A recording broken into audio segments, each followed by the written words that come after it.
ऐसा कोई रिवॉर्ड नहीं है जो मुझे अट्रैक्ट कर सके। सही कहा ना? उस लड़की ने सिर हिलाया। वो तुम्हारी बात से अग्री कर रही थी, लेकिन उसने फिर से बहुत इमोशनली कहा, लेकिन आपने हमारी ग्रेट शियन की धरती पर इतने साल गुजारे हैं, कुछ तो लगाव होगा इस जगह से। अगर वो क्रूर बारबेरियंस हमारे बॉर्डर्स के अंदर घुस आए तो वो हमारे मासूम लोगों का कत्लेआम कर देंगे।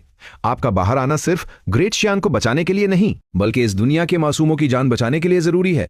ये सुनकर तुम हल्के से हंसे। बात तो तुम्हारी सही है, लेकिन अफसोस मैं इन भावनाओं के चक्कर में नहीं पड़ता। तुम्हारा ये इमोशनल ब्लैकमेल मुझ पर काम नहीं करेगा। वो लड़की बिल्कुल शांत हो गई। वो कुछ कहना चाहती थी, लेकिन उसके मुंह से आवाज नहीं निकली और उसने बस एक ठंडी सांस ली। मुझे माफ कीजिएगा, मैंने आपको डिस्टर्ब किया। अच्छा है कि तुम्हें समझ आ गया। इतना कहकर तुमने अपना सिर वापस अपनी उस पुरानी आराम कुर्सी पर टिका लिया और लेटने की तैयारी करने लगे।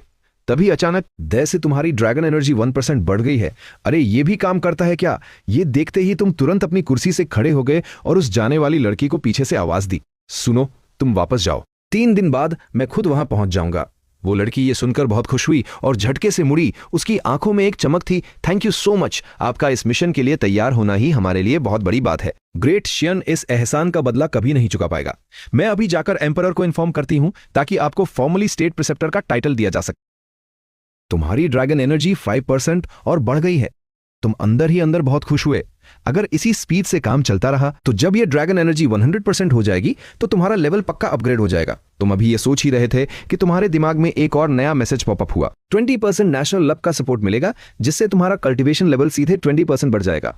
तुम काफी हैरान भी थे और थोड़े कंफ्यूज्ड भी। जब तुम एक मामूली कांस्टेबल या टाउन मेयर थे तब ऐसा कोई नोटिफिकेशन क्यों नहीं आया था? तुमने थोड़ा दिमाग लगाया तो समझ आया। शायद उस टाइम तुम्हारा स्टेटस बहुत छोटा था, जो सिस्टम के हिसाब से नोटे करने लायक ही नहीं था। इसका मतलब यह था कि फ्यूचर में तुम्हारा स्टेटस जितना बड़ा होगा, तुम्हें मिलने वाला बफ भी उतना ही खतरनाक होगा।